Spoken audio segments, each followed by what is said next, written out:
L'UBC, l'Université belgo-congolaise, ouvre ses portes à Kinshasa. L'UBC organise 4 grandes facultés. Sciences sociales, économie et gestion, développement communautaire et environnemental, faculté de droit, un terrain de plus de 100 hectares, une télévision moderne, une bibliothèque, une salle d'informatique et un cabinet d'assistance juridique. Et tout cela pour faire de vous des cadres émergents. Avec ses professeurs visiteurs, l'UBC octroie des bourses à ses lauréats. Inscrivez-vous déjà, rue Louosi, numéro 11 à 13, à Kassavogo. Téléphone, plus 243 81 60 00 634. L'UBC, sciences et culture de l'excellence. Bouyei malamu na Sara, application ya Afriland First Bank et sali na téléphone.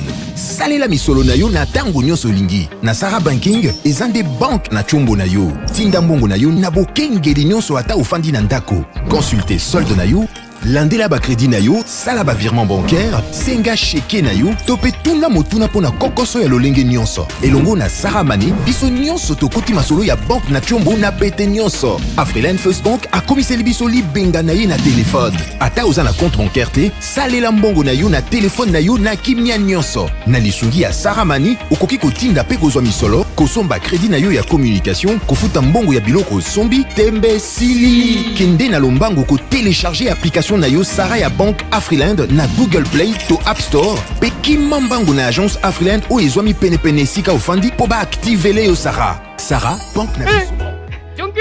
Monsieur Mamadou Siribé, où c'est Nini? T'es venu d'abord récupérer mes contenus. Il y a une agence là, je sais pas. Agence ya douane. Agence de douane. Quelle agence?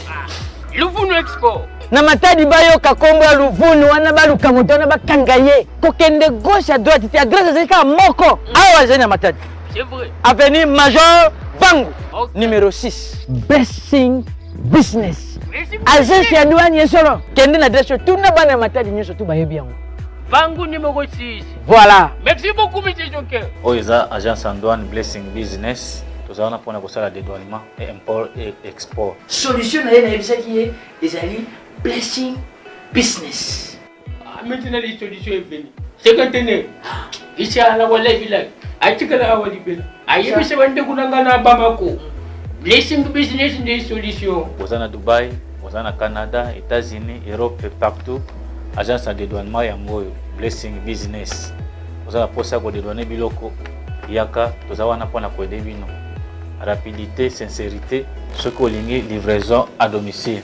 Partout, place aux alliés. Vous avez un matadi in avenue Major Vang, numéro 6, commune Nzadi. Non loin, il y a Noguera. Numéro nabi aux alliés 089 98 33 087. Blessing Business. Agence ya douane ya sûr. Cyber Jafar, Kolo Masolo ya Develoterie, Ayeli Bino information ya solo et outina source. Develoterie et bandi, Bako Sabinote, Yambaloyo, condition pour bêta, Izakaka diplôme T. Il faut na passeport na yo pèse à la valide. Boya, Kobanda le 7 octobre til 10 novembre 2020, ba porte Isa Polele na ba Cyber Jafar Nyonso, na Masina, na Bon Marché, na Victoire, na Kitambo Magasin, pe na Brazzaville. Pona koyamba bino, pe ko betela bino DV, na ba conditions exigées, matériel ya qualité pe professionnel, en respectant les gestes barrières. Prise en charge, eza assurée comme d'habitude. Boya na ba Cyber Jafar Nyonso. Cyber Jafar, toujours prêt pour vous servir. Très bien. Mbote na bino balandi nyonso ya bosolo na politique officielle misa ya pokwa ya lingala ya lelo e bandi ndenge na lobaki na tongo. Effectivement, nous avons accompli la promesse selon laquelle na pokwa ya lelo e sengelaki to yamba poto meka ko décortiquer l'actualité politique était, mais plus na meka ko tala comment je peux sauver ma population pambate ba escroc bazana ba forme nyonso escroquerie za na forme nyonso na mboko. Bazako yiba batu à ciel ouvert. Même ba ONG belé bomona o mutasali ONG. O ba orphelin. Azokele na poto, azokotsa mikanda na gouvernement et de part et d'autre a récupéré ba montant pour na koya ko travailler pour na bana wana. Mais mbongo wana ezokomate. Akanga ba photo. Akenda ko zo ba image na internet ya bana moko bazo bela ba malnutri. Asengela ngombongo mbongo ebima mais il est pas en mesure ya ko chambongo wana na disposition ya bateau pour lequel il y a sengela kiango. Alors nous sommes des sentinelles dans la société. Nous avons également la responsabilité de veiller. Lelo makambo komi ebele. Moi-même j'ai été victime. Vous voyez que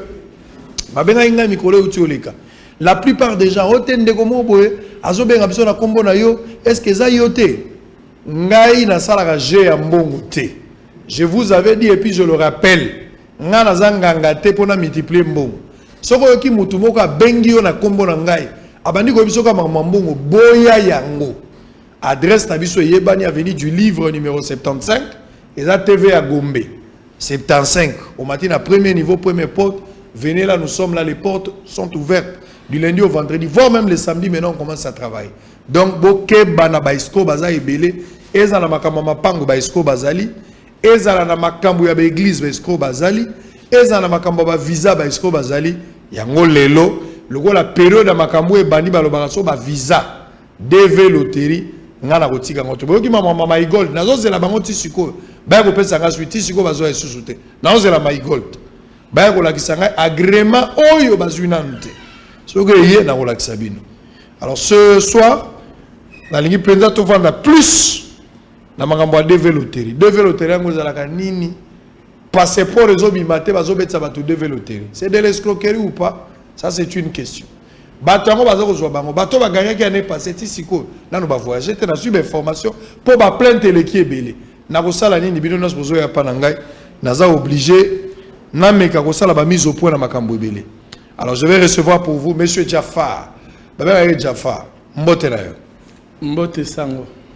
Pourquoi ben o Jafar ezaka kombo toza na kombo musuto ekoza moi sobriqué te wana za kombo nanga o tatala maba boti kombo na botami nanga ngona Jafar Amani.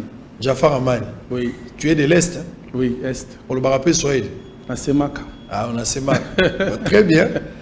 Mama ni mama. Mikolo Swahili comme mama ni mama. Ah bon? Très bien, monsieur Jafar. Alors, avant peut-être de poursuivre, s'il vous plaît, un peu de bruit. Alors, on va démarrer. Information du jour.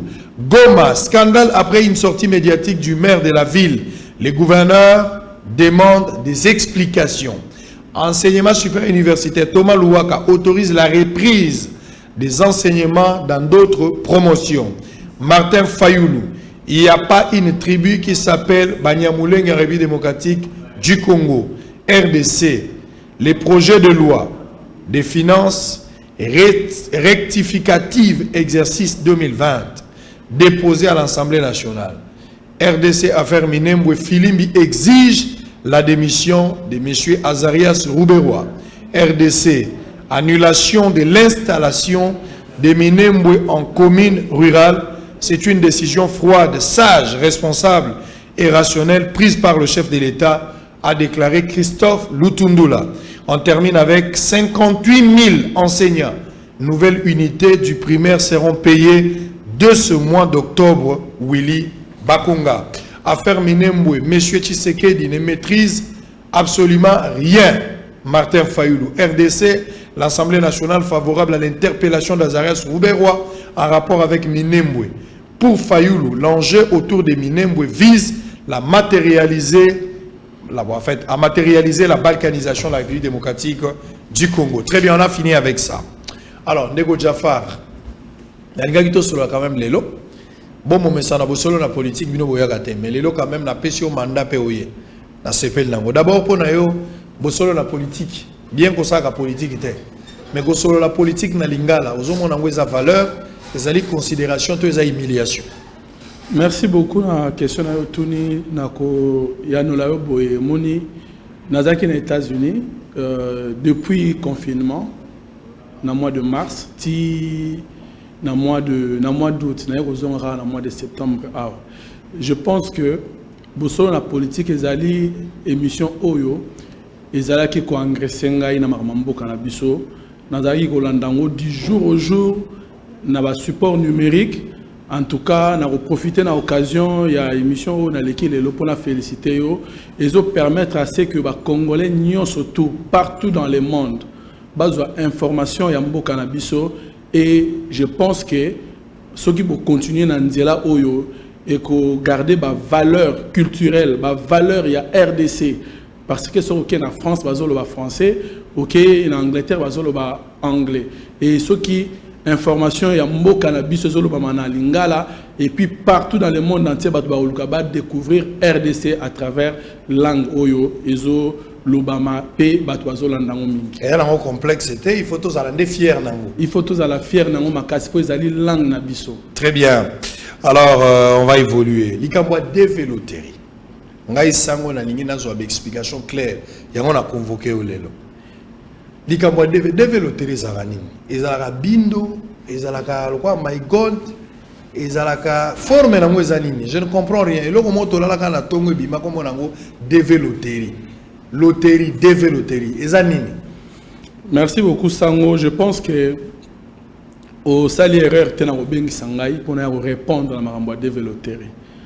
Na kosenga na ba congolais va comprendre développer parce que bat baloba kaka développer sans pour autant baye ba kezani développer les programme au gouvernement américain atia na kati ya monde entier yé azana besoin azo ba population nyonso ya monde.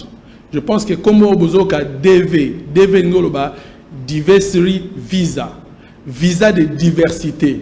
Donc visa il y a divers pays. Souci na bango ezaki na nini.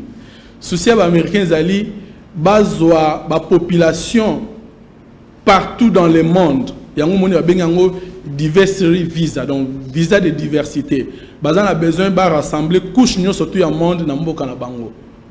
Donc yango moni bazo bengango DV menanzela ya loterie. Donc les programme au gouvernement américain a mis en place pour permettre Moutounion surtout aux a besoin aux États-Unis d'une manière légale à participer à un programme wana pe azwa visa à kene kufana na États-Unis na ba conditions au esengeli.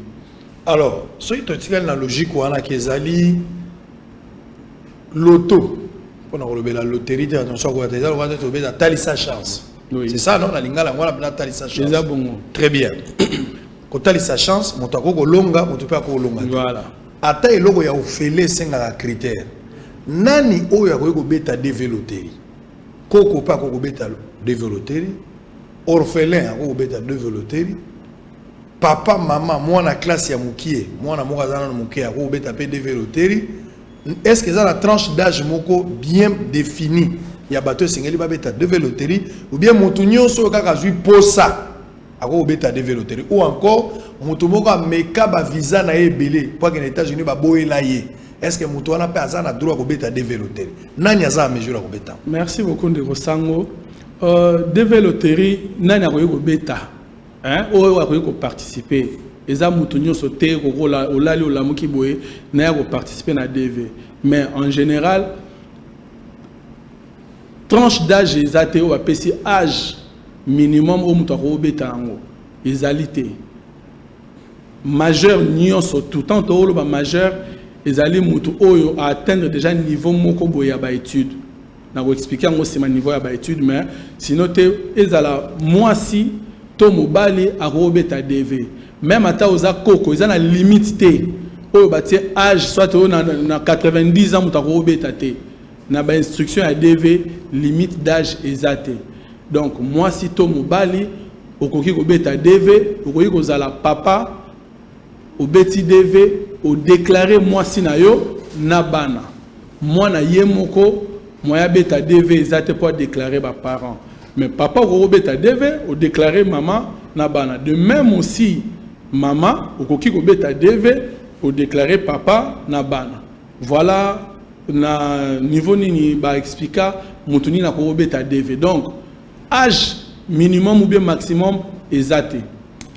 Développerie ezali jeu oyo batinda pour na ba pays africain to pa mindele bango moko pe bato ba beta même so mutaza en Allemagne moto en France azali nationalité africaine té.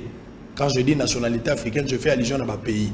Bah, tu vas comprendre, il n'y a pas une nationalité africaine, mais je fais allusion, pour ne pas citer tous les pays en général, c'est dans cette option optique qu'on a dans l'obélian. Alors, ceux qui sont mondélé, aza français, aza belge, aza allemand ou la nationalité, pour ne citer que Baouana Misato. Est-ce que, à qui peut bêta, toi, c'est là que qui n'est pas noir, bêta. Devait le terrain bêta dans le monde entier. Et zo bêta dans le pays, surtout il y a monde. C'est-à-dire, pays oyo baza représenté mouké na États-Unis baza na droit au bêta. À part les pays oyo durant les 5 dernières années, ba cote c'est déjà 50 000 personnes na kati ya États-Unis. Donc ba pays wanande ba retirera bango na liste. Ceux qui déjà boza beaucoup plus représentés na kati ya États-Unis durant les 5 dernières années, beaucoup ici 50 000 personnes au ba cote na kati ya États-Unis d'une manière légale wana ba ko retirer bino na liste. Par exemple, ba indien ba retira bango na liste Inde. Toza lisusu na Nigeria ba oti ko retirer bango na liste calamité parce que durant les 5 dernières années ba indien na ba on a oti ko tanga comme ba nani ba Nigeria ba koti ebele na kati ya États-Unis.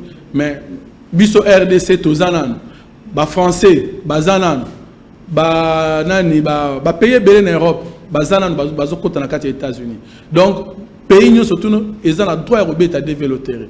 Voire même ceux qui ont la carte aux États-Unis, aux la mukandate, au occupé au bêta développer pour ça dit muto vendre aux États-Unis à Kendaga officiellement maboka ngunda. Voilà. Azanga mukanda, muto wana ceux qui azozela ka pese mikanda, à occupé au bêta DV. Ce que bêta DV gagner li ko loba ko commis américain aux nationalité. Ce que Betty devait gagner, il y commis américain. Vous avez gardé toujours nationalité nayo, sauf que vous avez la possibilité de changer de nationalité après 5 ans. Donc procédure est allée au Rwanda pour changer de nationalité. Donc pour les étudiants au bazar même bakenda na États-Unis ko tanga classe. OK, tanga classe nayo, vous avez la possibilité de beta DV pour que vous ayez statut ya kofanda parce que ceux qui n'étaient OK autant en classe aux États-Unis et que la classe na yo sili vous avez le droit ya kofanda na kati ya États-Unis il faut zonga na mboka na yo mais mingi moni mutu OK na États-Unis que otanga au comme a besoin au passer vie na okuna moyen ezali il faut beta toujours DV pour que au changer statut na yo et longwa statut ya étudiant au comme étant que résident légal. Quel est l'avantage il y a voyager na DV loterie na États-Unis na moto ake officiel yemo ake na ambassade basale interview a gagner pe à voyager na moto a beti DV loterie avantage des anescani. Bon, je pense que pour na avantage na oloba ba visa sera différent. Moto musu so a visa États-Unis pour na tourisme accueillir soit ko visiter bandeko ou bien accueillir ko visiter États-Unis et visa modèle wana ezo senga na yo tango koti na kati Amérique. Après visite nayo, il faut zonga na mboka nayo. Ceux qui ont dépassé visite, ont dépassé délai au tikali kuna, au communauté mutumoko o azana mukandate, azo vivre d'une manière légale. Vous avez la possibilité à salate, vous avez la possibilité à avoir soins médicaux. Makamwe belé nous surtout pour les États-Unis, système na bango ezali tellement contrôlé, ceux qui ont la mukandate, vous avez la difficulté à revivre. Yango moni avantage da muto ya beti de véloterie. Tant OK na kati ya États-Unis ko koma ozo koma dans un mois ba oya otikela yo mukanda na yo o ba benga ngo green card tant to betaka DV za rapona ko gagner green card ngolo ba carte verte donc ba pesi yo feu vert na kati ya États-Unis carte wana yango nde ko permettre yo au vivre na kati ya États-Unis d'une manière légale o sala musala o tanga classe au soins de santé au cas où au Beli sans que vous ayez un problème avantage yangwana mais muto oyo OK juste un simple visa à tourisme et au changer idée le biotique à la kuna aux avoir difficulté parce que ils a permis na muto OK na États-Unis pour le tourisme et puis au changer statut au tikali kuna yango mona na États-Unis batu mingi ba boka ngunda ba dans la difficulté aux mukanda pour bayebi même pour na sala officiel même pour na sala ba ozana moi ba copie mike pas ba noir te oko sala te États-Unis soko ozana mukanda te osala te za te neti biso awo bango soko ozana mukanda te osala te za permis te tango ke oluka musala ba osenga yo numéro ya sécurité sociale yo ozana numéro ya sécurité sociale te ba opesa o musala te yango moni tango muto a gagné na DV ko koma ozokoma na États-Unis lelo lobby to memio na bureau ya sécurité sociale oza numéro na ya sécurité sociale numéro wana ko permettre yo au sala musala numéro wana ezo garder statut na yo mobimba na kati ya États-Unis. Très bien, on va évoluer, mais admettons na ndenge bato ba betaka développer pour lobby que za ba américain de bazo luka bato ba ko luka dans chaque pays du monde catégorie ya bato moko ba kotaka ko immigrer ndenge boloba. Oui. Alors pour na robeta développer na bato baza na États-Unis te na bato ba libanda moya ko beta ngo eza lolenge nini faut ko ma lettre ou benga ndeko na téléphone ba beta ka devenir pour na moni question na zotu na lié na ba cyber pour na moni ba cyber café e funga ma mususu be kangama e funga maga perodo escroquerie yango ligeban manzanza na kati mususu kutu ba travail photoshop yena Obama bazo pesa na mbote mususu asimbani na Trump ya mbani lokwa ye muninga Trump ko beta développer yango faut ko beta ngo na cyber yo moko na ndako na téléphone pour ko beta te il faut pas y aller pas nabino. Merci beaucoup. On a expliqué question oyo malamu mingi pour bandeko ba comprendre biso pourquoi est-ce que cyber café Jafar existe. Pour na robeta développer liboso ezala ki au remplir formulaire OK na ambassade aux yeux formulaire au remplir OK ko tinda yango na poste. Ah liboso ezaki bongo. Ezaki ndengona OK o tinda yango na poste soki komi kuna nde bazui dossier na yo. Mais au moni ezaki ko salema boye devezo si la l'air mususu lobby lelo bato bazotinda ba dossier na bango na poste ko sala mikolo boni et ko koma na retard programme ceci là qui déjà yango na moni ba yaki ko changer système bazui ba tie programme wana kati internet pour permettre mutu nyonso tout o azana posa ko beta développer a beta yango à temps et puis ezala na problème te ya ko koma peut-être tant que ezalaki na ba formulaire mutu tant azo koma écriture na yo za malamu te mutu mususu azo surcharger formulaire na ye place ko koma et ko permettre te ba mona malamu yango moni na année 2000 nde ba yaki ko kotisa programme wana na kati ya internet tant ba kotisa na kati ya internet na internet wana ezo permettre maintenant mutu nyonso tout oyo ayebi parce que il faut yeba ndeni na kosala. D'abord, il faut un internet moko ya malamu pour permettre yo otinda dossier na yo sans problème. Il faut osala un appareil à photo numérique au tango kanga photo na yo o redimensionner photo wana photo passeport wana na ba dimension requise au ya États-Unis et puis ne okoki ko tinda sko ba information wana na photo na yo mbala moko. Mutu nyonso tout so kozala maîtrise ya makambo na lobby okoki ko salango yomoko 5 et au foot mbongo quelque part ozana besoin mutu mususu salte soki yomoko ozana maîtrise ya makambo wana ozana internet na yo malamu ozali na maîtrise ya outil informatique ozana appareil photo numérique na yo okoki komikanga photo be bakangi yo photo o redimensionner yango malamu et répondre na ba norme nyonso tout et puis otindi dossier na yo. Très bien. Tozonga parce que na lingi tant tozonga wana banano bino deve loterie yango bino bandeko Jaffa. Quand je dis la famille Jaffa pour les rosa susuka kombo ya yote et comme bien moi patrimoine moi patrimoine so ki famille Jaffa c'est que bandeko basala kakuna ba nickel na bandeko mso na pesi bango pembote. Alors na ngana eba rôle na bino na kati ya likambo yo eza nini ezaka ko benda batu likonda ochembongo na poche bokangi batu ba photo chaque année ils ont un quota moko bakata kabalobi ke na mboka na bino bo voyager ka 10 000 personnes ou bien ezala kaka na seuil moko yebanité batu ba beta kaka parce que yebana te bato ba beta ka 20 bato katika to bato suka nde faut ba gagner yebana te alors rôle na bino nini bozo jouer na kati ya DV loterie surtout DV loterie ezali eloko ezolata social ya ba congolais bazo accuser bino d'abord bozo mobiliser bato balongwa na mboka alors que biso tozana besoin bato intelligence ya bana mboka ezoke no kufa libanda Bino ne batozo facilité batubake. Les gens sont contre vous par rapport à cette démarche. Vous allez répondre à cette question. Bandeko ya Soko Pao est dans la limite. Vous allez ndeko no azaka Soko Pao, azaka na limite wana. Lobana ye amilengele nzambi toyebi mokolote. Général Kasongo esa sukoli. Banje baza konika pe bapine nango. Tango mususu semaine prochaine. Soki ba koti kaka nesika wana na Soko Pao banda kubokolela. Banda ka ba généraux, banda ka ba ministre, banda ka ba ndenge na ndenge na ya petit peuple bato batongi. Soko Pao babuki yango 3 fois déjà. Cette fois-ci balingi babuka lisusu. Général Kasongo akendaki pona ko avertir. Un homme averti en vaut deux. Ezali cité ya Onatra selon ba syndicaliste ya Onatra. Alobi cité za ya bango. Babotola bango batangi Koko Nyangi. Mwana mobali wana Koko Nyangi. Na Félix Kabange Numbi. Bango nde selon bato ya Onatra, bato bapesa ba terrain wana illégalement alors que za terrain na bango.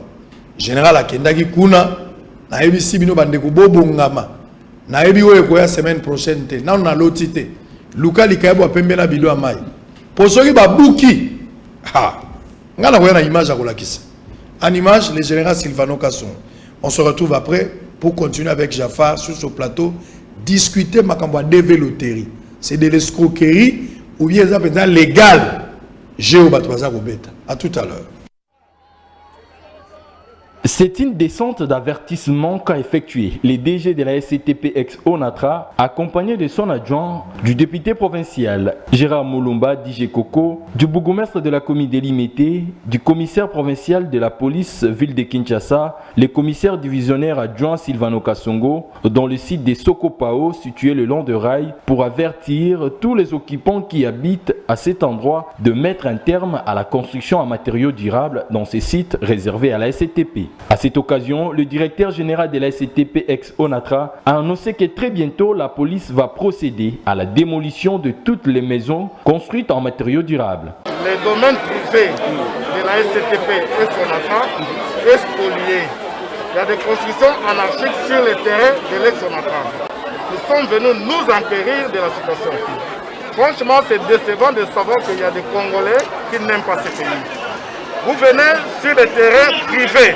Vous construisez non seulement en semis, mais en matériaux durables. Alors nous sommes venus justement pour faire une mise en demeure, pour leur demander ceux qui construisent d'arrêter et ceux qui ont déjà construit en matériaux de pouvoir arrêter et de quitter les lieux. À son tour, le commissaire provincial de la police de ville de Kinshasa, le commissaire divisionnaire adjoint Silvano Kasongo, promet d'exécuter sans relâche la décision des autorités compétentes et demande aux propriétaires de ces maisons de prendre toutes les dispositions idoines. Je suis au Boki, c'est 3 fois. 2006, 2011, 2016. Balamu doya kama to bato nyonso balongwa komona bato na balabala bakomaki na balabala polo oyo eza concession na trésor réserve mutu moko akotonga andire te o batonga bazaka koma mandaza wana leta ayebi ke bato wana bazaka atu moma bakolongola bango mais bamibi moko boye bakosala bajugement bango lokuta baya batonga alors que conservateur omoni awa alobi ke makambo wana ayebi yango te ata mutu moko aza na document ya conservation et titre immobilier azate. C'est que ce sont par exemple occupants illégaux. Au sein de la bango, batika kotonga. Ce qu'on dit kotonga, police yo aza bokanga. Douralex, c'est de l'ex, la loi est dure, mais c'est la loi, dit-on. Tous les occupants de ces sites sont appelés à prendre toutes les mesures pour éviter de perdre leurs différents biens. Cool. Alors on va démarrer, mais en même temps, je vais lire un communiqué à l'intention de tous les Congolais. Tous les Congolais. Place Bozali, na Boma, na Mwanda, na Matadi. Boyoka Magambo, na Zakotanga. Congolais n'ingi ko gagner vie na facile. Ceux qui na facilité, pardon. Au revoir, na côté, n'engeza beaucoup na toyoki. Biloko moko bimiso ko cheka bombongo na yeboti. Côté okuna bazo sukola, soko taliga miro komi vert. Alingi facilité na nimo mususu. Biloko wana ndeto zo boya. Yango ndeto lingi kutata ko yokata. Congolais, fungola miso. Bunda. Oga mutavai nanda kona ye, abengi yote, ngana za famille ya ba précieux muyoko. Oza na preuve loko te, okoti opesi pe mbongo misolo. Na eloko mususu ba iskruka batu boyebi yango. Ote ngai allo camarade. Nazana bunya, nazana mbandaka pe, alobi azana bunya ma même temps nazana mbandaka. To sala kama musala moko wa même kolebele na moniote boni bana. To voyage batindanga la mission bon. Nazana bambuma moko to somba kaisa ba benga ngo ba poilo. Somba ngo normalement awa mesili me mundelo ateke la biso azana grand hôtel. Siwa ko beto boro moko boye 40 mbuma wana bacheli yango moko somba na $10 mais pas na bango ko teka 30. Au sombi première expérience aussi mimbom. So ba biso ba na ngo besoin il faut 200 et betio na mutu. Okeko zwa $3000 otena ka. Jour ko kende sko pozo wa ya ko bota. Okokuta na mbwa na mutu azate. Bolanda vina logique. Communiqué officiel. Parquet général près le Conseil d'État. Communiqué numéro 001-2020.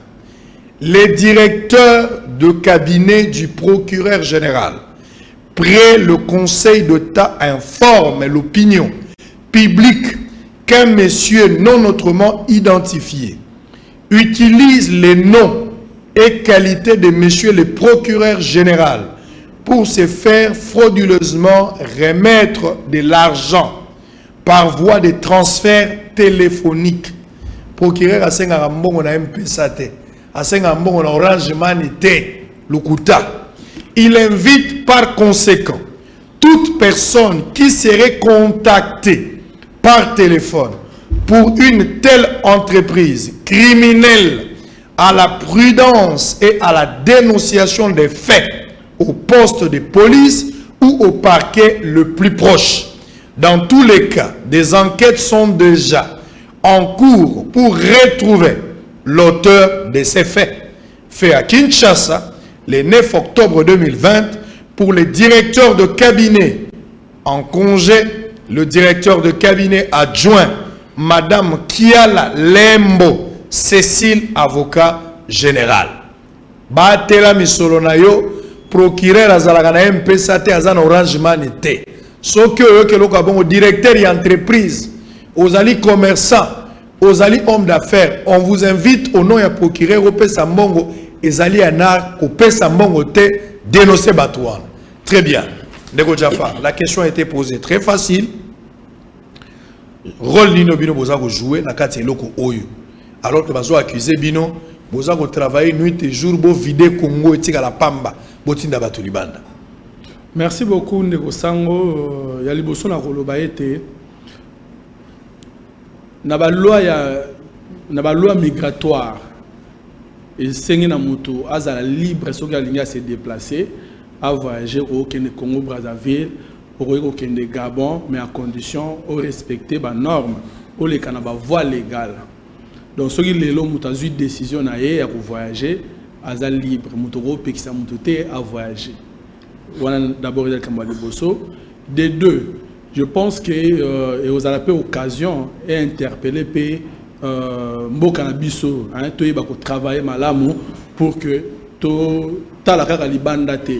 Mais ce que vous avez lelo, bato bazolinga ko kende libanda, bazolinga ko kende États-Unis, peut-être awa baza ko se retrouver te.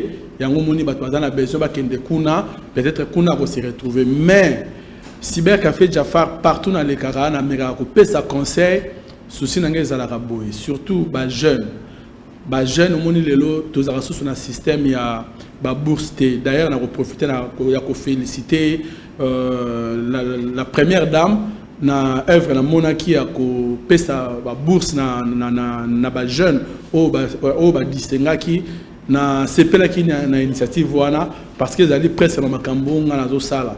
Au moni tant on a aider les jeunes congolais na kotia même misolo na ngamoko pour ba kende na États-Unis herba okoma kuna bazotanga ba classe et ceux qui batangi classe ba zui maele lobby ba kozonga na mboka na biso pona kosunga.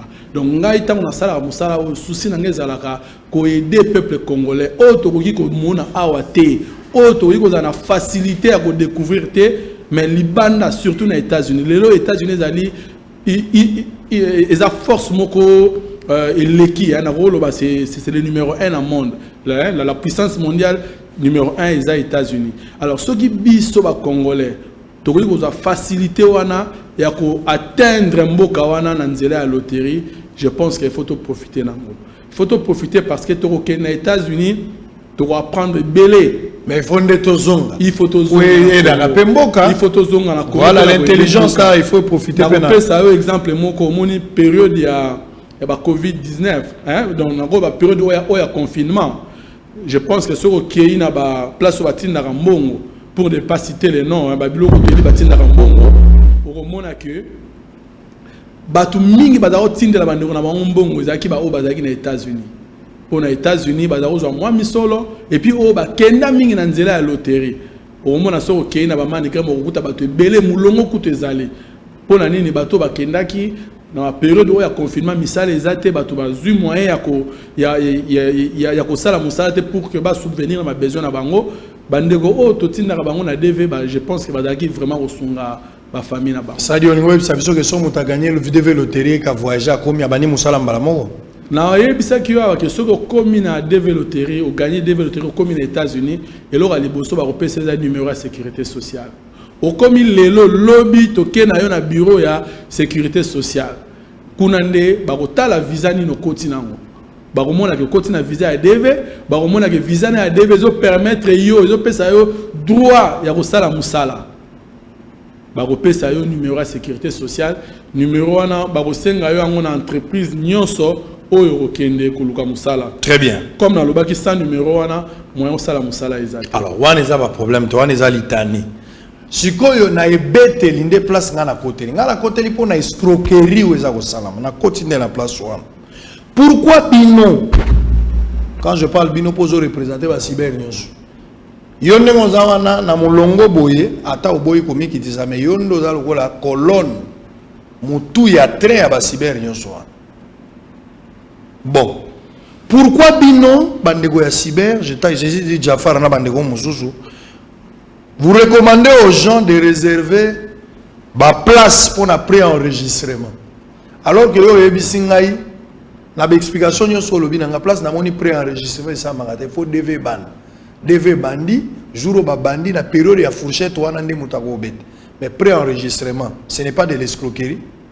Merci Ndego Sango. Je pense que na epsa kiyo au ponagi muto malamu ya kobengi sana émission oyo pona ko éclaircir ba congolais. Wana nde yo lobi ozamu malamu. Na émission penanga. Yondo lobi ozamu malamu. Te na lepso ke ponagi muto malamu pona ko éclaircir. Ndenge yo zo mi benga muto malamu. Ba to kotala so ba ko pe ba ko juger ozamu. Merci beaucoup. Je pense que ba o bazolanda monsieur Jafar ba yebi maramni nazoloba. Cyber café Jafar tozala wana pona ko tsaba tuna nzela. Toyebisa bango ndenge nini muto koki ko sala makambo ya DV pour que lobby ozala na problème te. Omoni tango ozolobela likambo ya ba escroquerie. DV loterie d'abord les escroquerie. Mais faut yeba ke na makambo nyonso tout ezala bato ba kotaka pona ko bebisa po ba profiter na système. DV loterie da na ba date nango oyo e bandaka. Avant date wana muto ko beta DV loterie te. Okoki pe ko réserver place te. Je pense que bato ba benga ka cyber café Jafar pour na roya avant de te ça bango devait ko banda na date telle net oya ne oya bandaki le 7 octobre. À partir le 7 octobre neto bandi ko betela bato devait loterie. Et aussi là le 10 novembre. Donc en dehors ya ba date wana muto ko beta devait loterie te. Donc eza maramba lokuter oyebisa bato ke note il faut que ça la pré-enregistrement na osenga na bato mingi o bazolanda ngai likambo ya pré-enregistrement c'est-à-dire il faut yana na cyber o réserver place ndenge nini ezali programme ezo salema en ligne au koti au beti au zui numéro na yo ya confirmation na osenga na bato bo comprendre que la développerie ba réserver la place te ndenge to mona na cyber mususu na yebi pourquoi ba sala ndenge wana pour baïbi que dans la période de développer le la bateau a payé sa confiance mingi na cyber ou ya solo bango il faut pas benda kana nu bateau ba beni na nu balar et pourtant ce qui est ça la pré-enregistrement na yo ba robete le DVT parce que site na ne font les arabes azum bon avant te ba récupérer kana na mais il faut comprendre que les arabes sont très dangereux développer tant aux betango il faut ba betelo yango sur place yo moko il faut zalawana.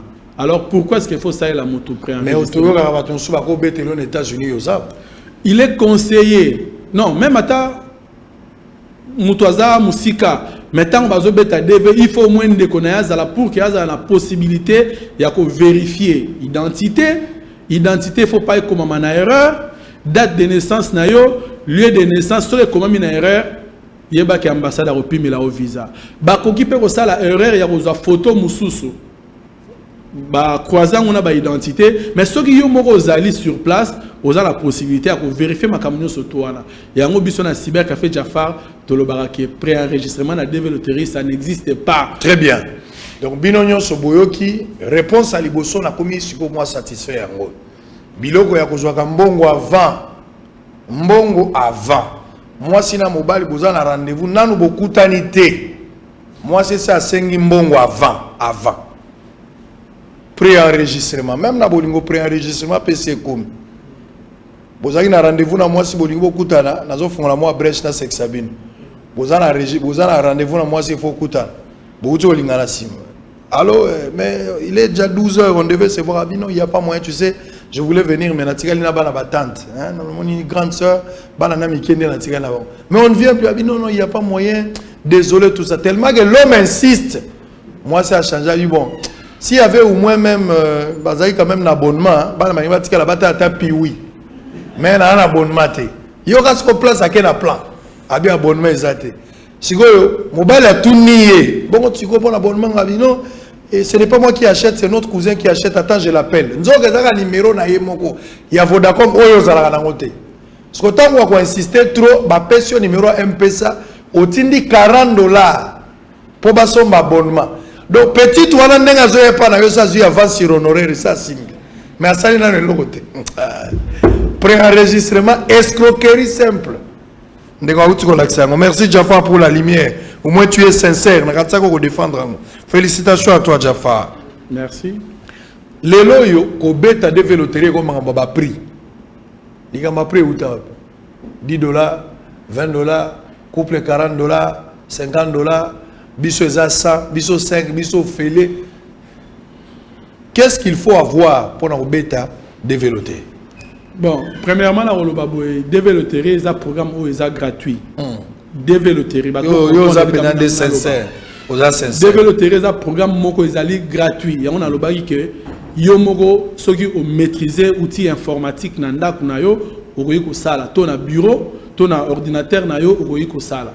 Siko cybercafé Jafar lokola toyebi ke batu mingi ba maîtriser outil informatique te batu mingi baza na internet ya malonga te batu mingi ba yebi ko kanga photo passeport na ba condition o ya États-Unis te yango to tia ba service na biso ya cyber ya ko kanga ba photo o ezo répondre na ba norme ya États-Unis na internet moko eza rapide, c'est-à-dire soki mutu oza na moyen ya komisa elango te oye ko recourir na ba service na biso. Là tu es sincère. Et ba service wana nde eza payant. Service nini? Ezali service ya internet oyo to tie ba informaticien baza wana pour la ko saisir. Ezali service ya ko kanga photo oyo ba photographe professionnel baza wana pour la ko kanga photo na ba infographe oyo ba ko redimensionner photo na yo na ba condition. Et service walande yango to futisaka. Très bien. Ce qui est tout à fait normal. Et ça la bandeko o baza ko zala wana journée mobimba pona ko sala musala wana pona bino. Yango moni to futisaka rien que les services. Mais le programme DV ezalaka au félé. Très bien. Au moins oza sincère. Ti siko zolo ozo mi côté la tête. Nazalaka toujours sincère. Walande yo lobi mais nga nazo mona. Alors, actuellement na moni le quoi na ba édition les gars bozo betsa DV loterie. Mais baza ko senga passeport avant. Nani azo exiger passeport. Ba devenir so bato ba beta kala passeport ya lakata. Ezaka ba DV ya pamba mutu gagner nda bani ko sala passeport. Siko e komi avant beta DV faut na passeport. Nani azo exiger yango. Est-ce que Zali Jafar ne akotisi makambo wana po makambo ba devo yokando bandaki. To vandaki kimiao. Oyeli biso DV lelo changer formule ko biso passeport. Est-ce qu'il faudra impérativement avoir le passeport avant de mettre DV? C'est une exigence. Il y a Jafar, le gars la cyber, ou bien les Américains va exiger. Merci beaucoup. Les Cambodgiens passeport, il faut comprendre que les alliés les Cambodgiens ils alliés réels. Pour bateau mingi bazo douter na ngonano. Pourquoi bazo douter? Parce que ton message na beta DV condition à passeport etikala kozala te condition wana ezalaka ta moke te bato babetaka DV bazo gagner tango gagner nde sikoyo akoya kozwa passeport pour ça la procédure na ye na ambassade afin que bapesa ye visa mais lelo condition à passeport et kokota d'abord on a oyebisa pourquoi est-ce que batie condition à passeport condition na euti na États-Unis na département des États-Unis où il s'occupera na makambo ya DV loterie na bureau babengi KCC Kentucky Consular Center département de s'occupera na makambo ya DV loterie bangonde bakisi condition à passeport bato quand ça que Jafar ne abakisi condition à passeport si ezaro dépend de car na ngamoro na rolinga teke bato condition à passeport ezala parce que condition à passeport soki na tie yango bato ba ya obeta sous DVT neti lelo soki na yebiso ke bato baza sous mingi te parce que baza na passeport te omoni musana to sala ka isunga ka pe biso donc condition à passeport ezate ke ngai Jafar nde na tie yango condition wana euti na département des États-Unis ne bakisi pour que mutu abeta DV il faut azala na passeport mais alors on a oyebisa pourquoi babakisi condition wana parce que okolanda lelo ba cyber ebele bazo yebisa yo to mona ki yango ane passé awa biso ata passeport ezate yaka to robete lao mais ambassade a te communiquer pour la robeta DV il faut passeport ambassade aux États-Unis mais okomona cyber songolo surtout na limité pour ma mona mona mingi na cyber mona limité cyber wana bazo lega même na télévision on a mona ngo grave. Pourquoi tu es désorienté? Pourquoi tu cause le peuple congolais? Ambassade, département des États-Unis a tes conditions au bêta devait un passeport. Naïbi que non, mon soleil au côté de sous-souté, batu baroya de sous-abilité, mais il faut tous à la quand même la vérité. Tous à la honnête, à oyebi sa batu que devait comme il faut passeport. Si on a la passeport, baropé sa yo visa. Même à toi gagner parce que les gens qui sont sans passeport. Alors on a aussi comprendre nani a DV sans passeport. Il y a un monde qui cyber profiter. Ah, ils ont la catégorie sans passeport. Ils ont la DV sans passeport. Ils ont banane. Ba journaliste. Ba journaliste c'était. Ils ont la bateau bazan la carte des États-Unis. Oyo bazan la dossier na bango na carte ya bureau ba bengi Homeland Security. Département wana oyo mutu akoti sa dossier na ye oyo aza kozela ba répondre ye et kaza na passeport te akoki kobeta DV pour a régulariser statut na ye et alors akobeta DV sans passeport eza na batu mususu oyo akimi mboka na ye neti pays oyo eza pays moko communiste akimi yango akiko se retrouver na mboka mususu mutu wana siko lokola aza libanda ya mboka aza na impossibilité ya kozwa passeport neti batu mususu bakendaka abwaki ngunda tango ko bwaka ngunda c'est-à-dire moi ozonga na mboka na yo ezate moi pose a payer passeport ezate mutu wana place azali na mboka wana akoki ko beta DV sans passeport eza na place o batie pona bango mais siko ba cyber mususu bazo profiter na place wana po ba yebisa mutu ke ngai ata DV sans passeport na obete lao akokende siko na place wana accroché et bimi lokola neti voilà OK oza permis robeta DV sans passeport okomona pe mutu wana pe a gagner tango gagner sikoyo okoya kokende na ambassade OK na ambassade nini oya RDC tango okoma kuna okoya na passeport tango okoma kuna bakopesa yo visa te parce que bayebi ke autrichaki bayebi ke yo ozaka na Congo il faut au pays nabino bapesa ka passeport malheureusement problème toza na mikolo ya période de passeport exact mais sinon likambo ya robeta DV na passeport biso ba congolais o toza na kati ya RDC toza permis te obeta DV sans passeport mais ba cyber o bazo kosa ba to monaki bango année passée lelo ba comment changer pe langage dans l'andi bango bazaki ya que non sans passeport biso to obeti saka mais lelo so tali ba misusu te avec passeport. Alors, nazo senga la bandeko. Soki mutu ayebisio que non akoki kobetelo DV sans passeport, c'est un escroc. Soki mutu wana a tes doutes na banzi ke plateau na yo oyo eza malamu parce que toye la mikanda oyo eza na ba instruction à DV oyo uti na département des États-Unis oyo za corrigir ba loi surtout ya DV loterie. Yo ndoza mukonza ba tunyo so na ba cyber. Vandisaka bandeko na yo pesa bango toli ba kwa ko bebisa kopo na bino. Benga bandeko yo loza chef na bango nyonso bato ba DV muto banaki biso. Ba disa bandeko na bobo sa secteur. Eza musala vous avez créé de l'emploi. Eza musala mais nyonso wana eza la penza na lima malam. On va d'abord souffler pour revenir et puis on va terminer parce que nous sommes arrivés à la fin. Na ngangi na yeba so ki wana eza mutuna na otikela yo. Lelo likamba ko gagner za la problème te. Likamba ko voyager ndeko ba problème. Na moni bato ebele bazo bala na malgré bango. C'est-à-dire muto a gagné aza mwasi. Mais bana mbongo te bazaka na telle commune. Sikoyo Jomo baza quelque part azana mbongo mais a gagné raté. Ba créer bango mariage. Ba balani po oya zo muninga na charge. Généralement ba kango peso ba ke bazo bota pe. Malgré bolingo ezate mais bazo bota. Ba bambi bango pena bi bamba kizo bazo ba me ba keka kuna masolo pe pusani. Jafar bozo sala nini ko aider moto oyo a gagner des véloteries. A 8 chances, mais moto wana zangi misolo. Ce qui bile football sali ça y est, boko sali c'est ndenge ni po ko matina États-Unis. Alors qu'il y a un bon côté à part victoire où il a gagné. Pour répondre précisément à la mituna wana de tout raison. Martin Fayoulou, lelo, a sali pour conférence de presse. Alors moi makambo belé pour na makambo minembwe. Mais na lingina rappeler awa soki batonso ba yebagité.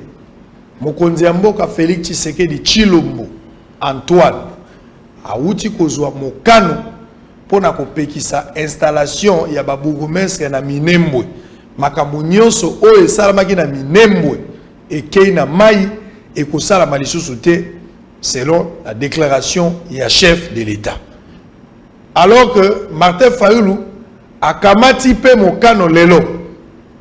J'espère que si je m'abuse eza les 14 nde marche ekosalama pona kotelemela makambo ya Minembwe. Est-ce que Martin Fayoulou a landaki conférence de presse? Il y a Mokonzi Mboka, toi landaki te. Ce qui a landaki, atiango le 14.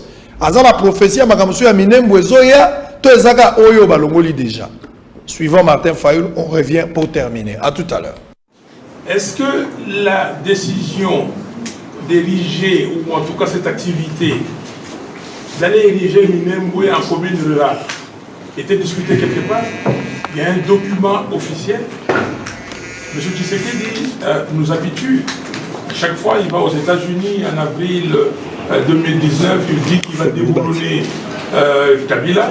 Il rentre ici, il se ravise. Il va en juin à Londres. Il dit, quand il rentre, il va dissoudre l'Assemblée nationale. Lui, il avait dit le Parlement. Mais je corrige en disant son intention, c'était certainement de dire qu'il est dissoudre l'Assemblée nationale. Il vient ici, il se rétracte. Il n'y a pas M. Félix Tshisekedi comme président, non. Il y a M. Kabila qui édicte, qui dirige, qui dit tout. Et il y a des gens qui obéissent à M. Kabila. Je vais vous dire une chose, cher Jules. J'ai été membre de la réunion de discussion de la CENCO.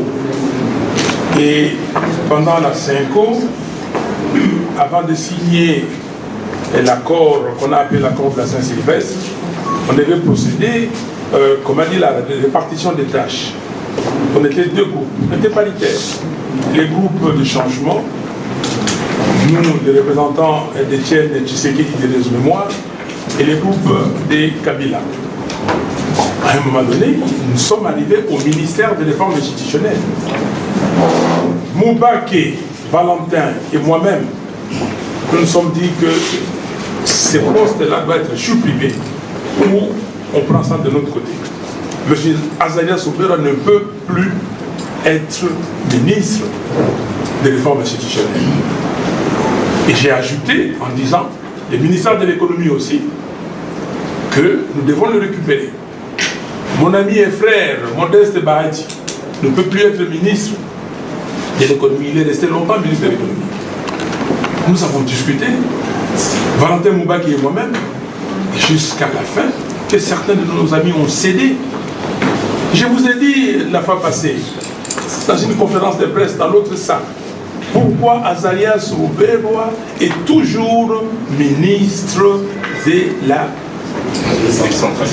Vous parlez de la décentralisation, réforme institutionnelle. Pourquoi? Donc, Félix Tshisekedi ne maîtrise absolument rien, et vous avez compris. Donc, votre question, la réponse de Tshisekedi, il ne maîtrise absolument rien. Si il était sérieux et qu'il avait dit que, écoutez, je vous ai écouté, il y aura un conseil des ministres, au cours du conseil des ministres, nous allons, et je vais savoir exactement ce qui s'est passé, on prend des décisions, on pourrait comprendre. Mais ça veut dire qu'il n'y a pas de gouvernement. Les gens... Merci. Avant de terminer, Jafar, vous avez la dernière question. Vous aidez Batuna Nini, et si vous aidez Bato combien, Bato, ceux qui ont gagné, mais à Zangimbom. Mesures et accompagnement, ils ont gagné. Oui, ce qui est vrai, développer les gens qui ont gagné, pour que vous voyagez, ils ont la procédure. Procédure, voilà, ils sont à Mbongo. Et aussi à Mbongo pour que vous réunir des éléments, surtout entre autres, billets nayo, frais à visa, documents comme acte de naissance, surtout aux avez besoin, et aussi à Misolo. En tout cas, bon, bisoto encourage la pratique ou à mariage que moto beti développer gagner que nous luka moto sala mariage. Yango no moni na benga bato. Au gagner DV oza yomoko ko banga te cyber café Jafar toza wana. Eza la gagner na cyber mususu. Bon, eza ko gagner zaka na cyber tata obetaki yomoko na ndako. Obetaki yomoko na ndako soko zaka gagner DV. Ngai na nga ko ide bato parce que ça la nga passe comment na moto a gagné DV mais azala moyen au kendete. Et ceux qui moyen wana ezate moyen pe akende ezate. Mbala moko ko mona visa wana komi perte. Aussi longtemps que ça na bato mususu oyo bakokai pe ko gagner yango azapela misolo akende. Yango moni naza la seule personne au mona azo voyager na 20 personnes. Au cyber café Jafar itaka mbongo nango pona kosunga bato wana ko banda na ba document nyonso tout ba passeport na bango ba document nyonso tout ya voyage ba billet na bango na zwaka bango penza kwatulu ko banda awa na Kinshasa tina kati ya États-Unis. Komisi bango ba umbu na oko. Je pense que nanu botikala ko mona te boyebi ke bato mingi bateka même ba mapango pona bana bakende poto. Bato bateka ba mapango yango moni ngai na debe na bisa bato ke non boteka mapango te yaka na $5 a pamba soko beti deve na yo vi na yo échanger na komema yo oke na États-Unis okomi kuna na zweli yo musala wana kozwa par exemple on a opesa minimum kozwa $500 par semaine tant que okomi na États-Unis oza libre kokoma muumbu te ozali libre États-Unis za pays oyo makamba ki boumbu ezalaka lisusu te okomi na États-Unis misala ezali obandi musala nde ozongisi mbongo oyo na sala ki comme dépense souci na biso ezalaka nanu mutu akoma na kati ya États-Unis soko tali même bato nazo ke na bango wana ti lelo bazalaka reconnaissant na ona osala pona bango e yango nde epesanga makasi wana ya bato bapesaka biso confiance bamonaka ke si faut que nous robeta développer eza na cyber café Jafar lelo soko tali bato baza sous mingi te bato bazoya pona robeta DV méthode ça bango so za na passeport mon to betelo DV ezate ezo sala biso passe mingi ke ko za na passeport baza na passeport mais au moment où tu as betela ngata nanu soki passeport e simande to tala ne habité tant ozo beta photo de numéro ya passeport il faut toute ça date ya validité à passeport na yo pour ceux qui passent aux passeport ils ont validité moi on beta DVZate passeport na yo fait la valide yango no mona na ba bureau na biso en tout cas mpia kezali bato baza sou mingité mais toza ko ndima situation wana pour na ko préserver le kumu ya maison na biso na vérité pour que ça te que le bato obeti si bato deve sans passeport et que lobby ceux qui va gagner ba ken ambassade ba pimeli bango visa donc le ko wana cyber café Jafar to ko ndima yango atamukete donc message fort on a lancé na RDC Mobimba parce que cyber café Jafar to zaka awaka raté to zapela Congo Brazzaville donc mutu so obeti le deve bisio ata passeport ezate il faut que mutu wana aza escroc oza la possibilité ya kofunda ye na la police oza la possibilité ya porter mutu wana plainte. Et biso togoya en renfort ya relaxa ba document oyo eza ko talisa ke mutu po beta DV il faut azalana passeport. Très bien. Donc prise en charge o biso tozwaka ezaka pona kosunga bandeko o bana mbongo te moto aza na mbongo te nga nazwaki en charge. Je pense que okomona ba image ezali oyo nazomema bato l'accent na ba image on a apprécié, nous sommes arrivés à la fin. L'accent lokola neti mwana moko okomona mwana wana memi asali 8 mois, mwana wana asali 8 mois na kati ya États-Unis, azongiseli nga mbongo na ngai oyo na dépensaki mpona ye. Mwana wana lelo asomba Jeep ya Infinity oyo awa na Kinshasa akosomba. C'est mwana mwa bungi nazomona ete oyo akoki kosomba yango te, mais asombi yango lelo oyo boye mwana aza kobundana pour que aya kosomba ta eteni na ye ya mabele awa na Kinshasa. Donc en fait Cybercafé Jafar toujours travailler pour changer ba vie ya bato. Bato baza na posa okende na États-Unis bakende kokutana na place oyo ko changer bango vie biso tozaka wana pona ko aider bango. Mwana na bozomona na komo na esime on a mwana muke. Mais tala mwana na mutu ka totambo na oyo awa na Kinshasa, je suis clair na lobite ke kuna paradis, mais na ba condition oyo tozana ngo awa soki mutu komi kuna makasi oyo tozaka nango ya koluka ba congolais bazaka makasi mais misala ndezate toza vraiment makasi mais misala ezate makasi wana ezobeba na banzoto.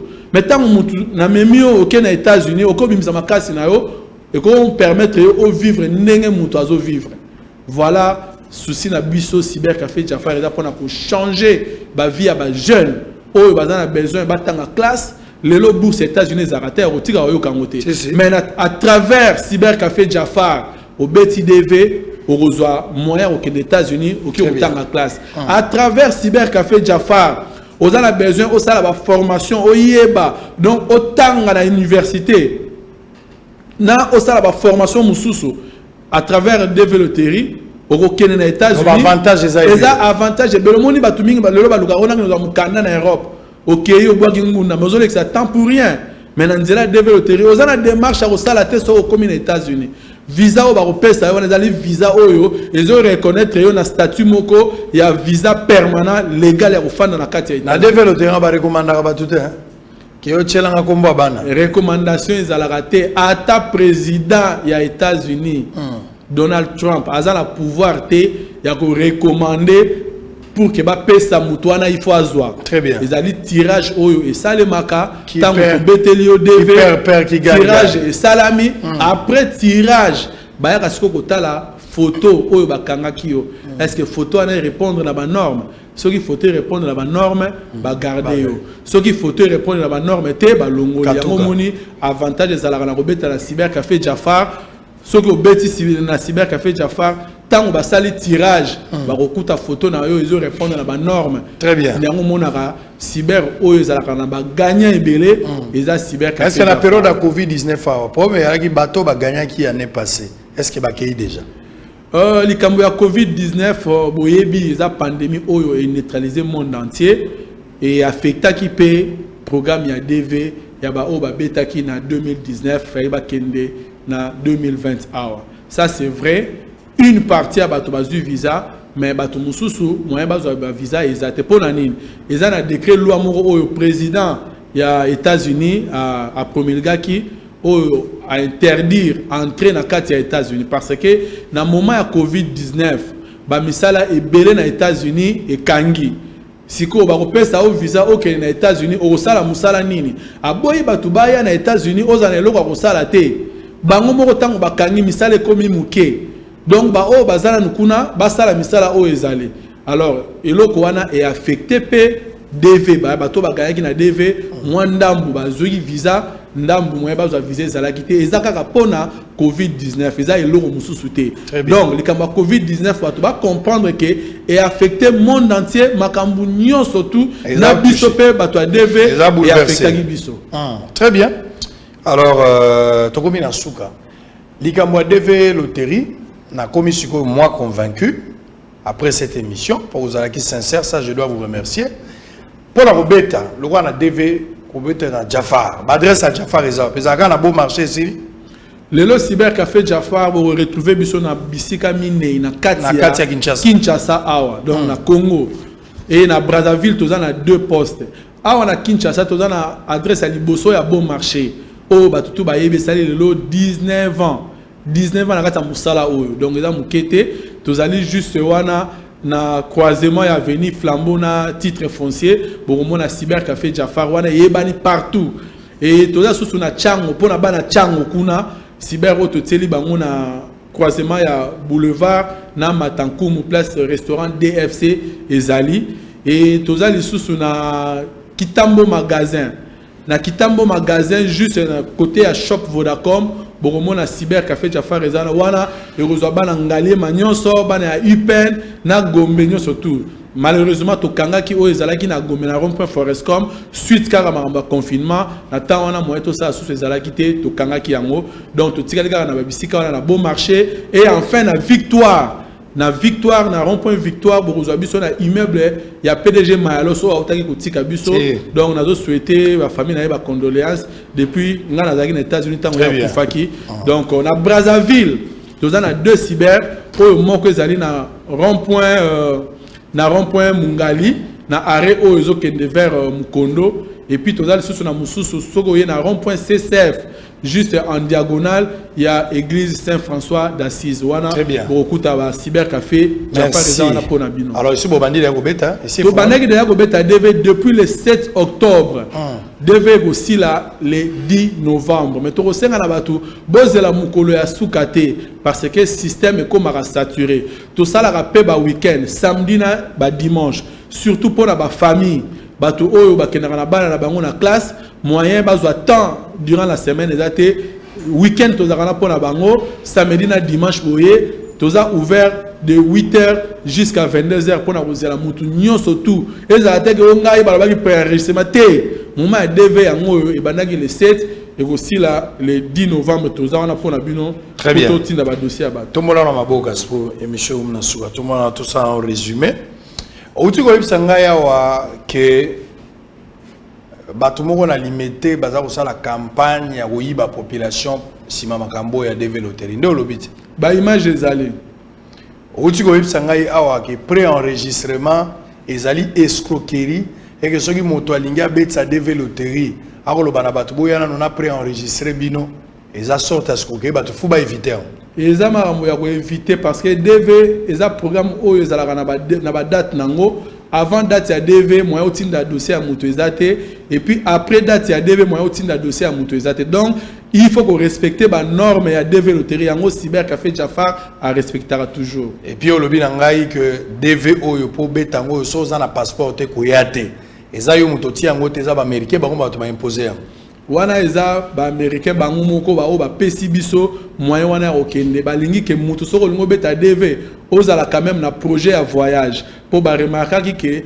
batu mususu bazo beta DV na volonté na bango te okomona mutu aleki na balabala azo kongola batu azo kanga bango ba photo n'importe qui a rebeta DV metango yokoma kuna mutu wana batali boye esengela kiteke mutu wana beta do lelo DV Loterie États-Unis a tie passeport ezanga ite Jafar ezali États-Unis yango mongo na tie passeport naza wana kaka pona pesa bino sango ke po beta DV il faut za na passeport naza kaka muto nazo pesa sango ndenge sango yo pesa ka sango sadi pona kosukisa olobi na ngaso mutagane na DV Loterie ayepa na yo azana mbongo te yo kotia misolo tia koma na États-Unis simande ya kozongisela yo ezana mutu moko te oya memaka bato na États-Unis kolekanga pena pe bomona te Jafar ndenge bomona ka ye wana na memaka plus de 20 personnes na mbala moko bato bazana ba moyen te to sungaka bango na memie na États-Unis akomi asali musala azongi selinga mbongo na ngai eza teke makambo ya koteka lupango a famille po kende poto te papa mama bomba lupango na yo Jafar azawana o gagner DV ngala ko bimisa misolo ya ngai bobomba mapango na bino parce que soko teki lupango okel susu kuno sala ka effort le ba parcelle komi ba $100,000 alors Jafar azawana ko sunga yo très bien tango ko koma kuna ndo zongisele misolo na ye na pekisi ba soda ba beta DV Loterie te ba soda pe bazana droit ko beta DV mais tango a gagner DV hiérarchie na il faut ba komela ye pour ba autoriser ya place soda koufi blanc plus blanc que neige blanc plus blanc que neige lave dans le sang de l'agneau je serai plus blanc que la neige. Pato Abikuzu, Bosole Sili. Tokuta la lundi, le même travail, le même plaisir. DV loterie, éviter passeport. Faut ça la nango, ça la nyoso dans la passeport, ça la nango te baozoa ote. Pré-enregistrement ndeko simba te boya likambwana na motema na yo. Et puis ça la sûr na moto ceux qui obeti ato zangi musolo. Ako memayo, Jafara ebo vana na bato. Amoni mabena ete. Tokuta en lundi. Bouyei malamu na Sarah, application ya Afriland First Bank et sali na téléphone.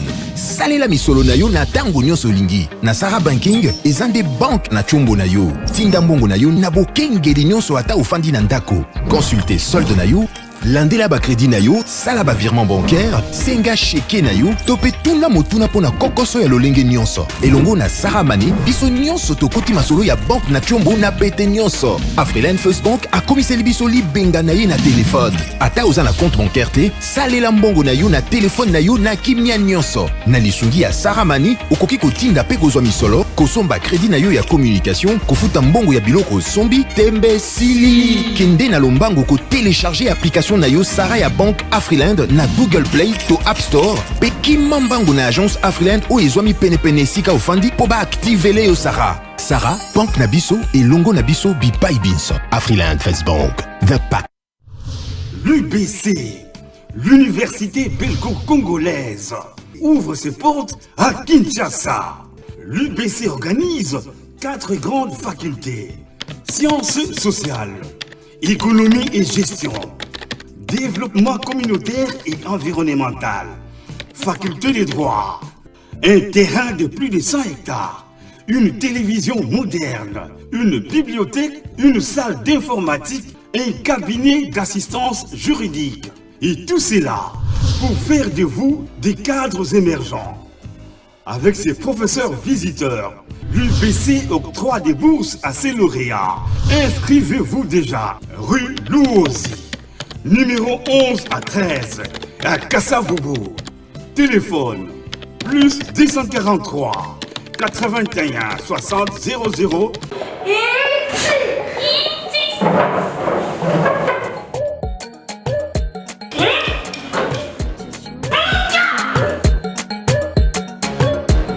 Celui qui va faire encore ça, il sera puni.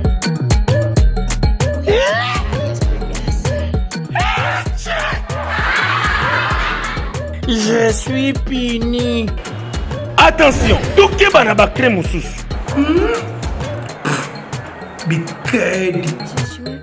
Tout ça est la crée économique et comédie. Et si la kapamba pambate, et salami na banamboka na qualité pétalo ya malam. Pour vos commandes, appelez au 084 31 24 947. Livraison à vos établissements. Cré et comélie. Cré ya bana ya mboka pour l'enseignement ya mboka.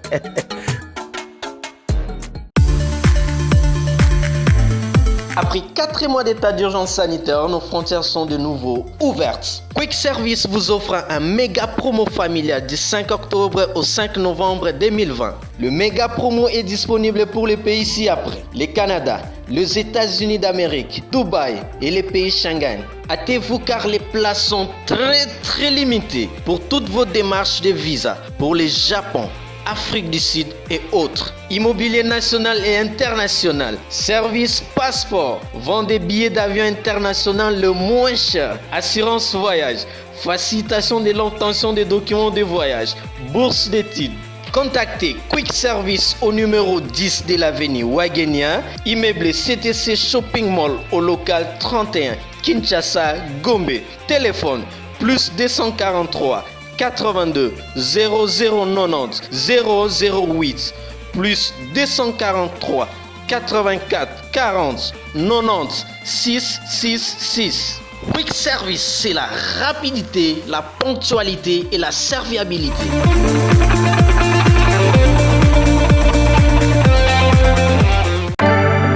To everyone under the sound of my voice, I want to remind you that God loves you, that God cares for you, that God is in control. The enemy wants to change you with fear and doubt, but the living God says that I have not given you a spirit of fear, I have given you a spirit of love and of peace and of a sound mind. Nothing can stop the will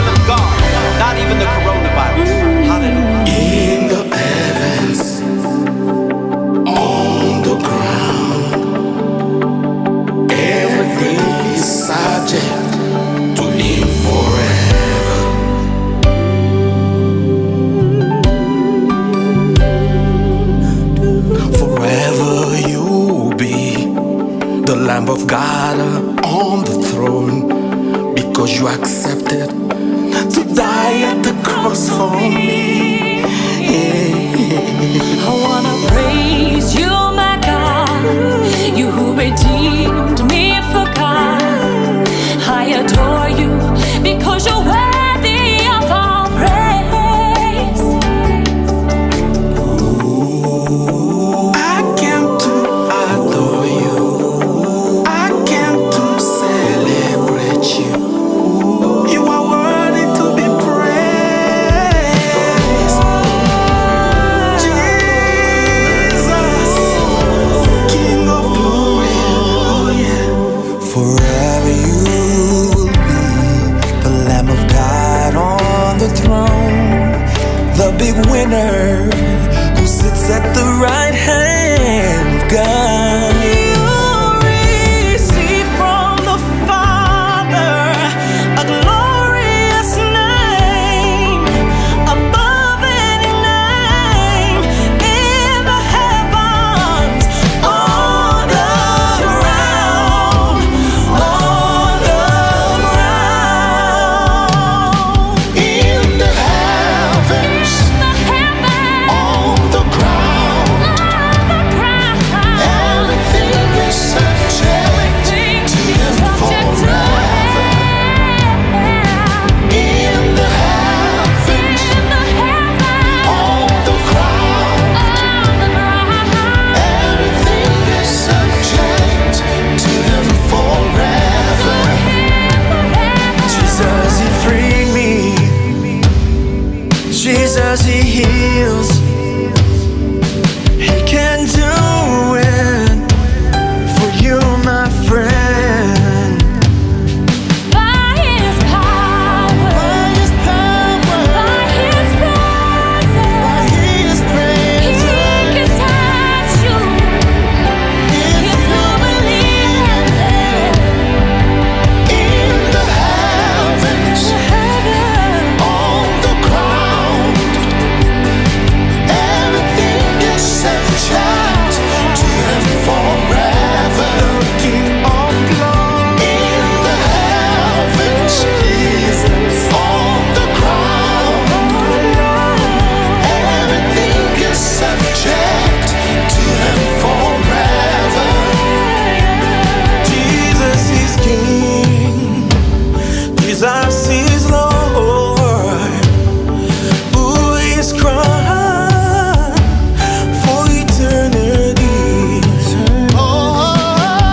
By His grace, by His power, He can set you free if you just believe.